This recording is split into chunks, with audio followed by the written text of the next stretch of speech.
Младите дома, постарите, пензионерите на улица, новите правила за движење не создадоа посебен метеж. Напротив, тивки улици, празни автобуси, нормален проток на возила. Слична слика и пред маркетите, каде нема гужва. Повозрастните и пензионерите го користат периодот да ги завршат неопходните обврски.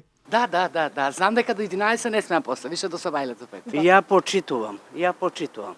Слушнав се и почитуваме, затоа дојдов в Сабајлево да испазарам и дома да седам. Сепак сметаат дека ваквите мерки нема да дадат ефект и бараат истите да се заострат. Требаше затоа што не сме баш многу со дисциплината. Да. Не почитуваат сите. Не почитуваат. Треба мерки сега да воведат? Не знам за тоа, меѓутоа еве јас сум задоволна и со овие мерки што само имаме малце сати за движење колку да испазариме што вика.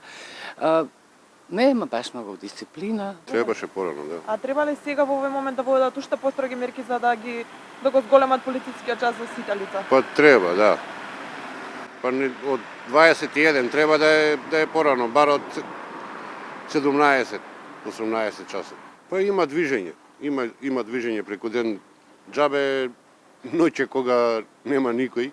Никош не е касно, така зборува луѓето. И така е. Значи, али требаше поба. Треба 24 часа сите дома. Така. Сите дома. Ако сакаме да сузбиеме, гледате малце кадар медицински, се плашиме сите. Страшно.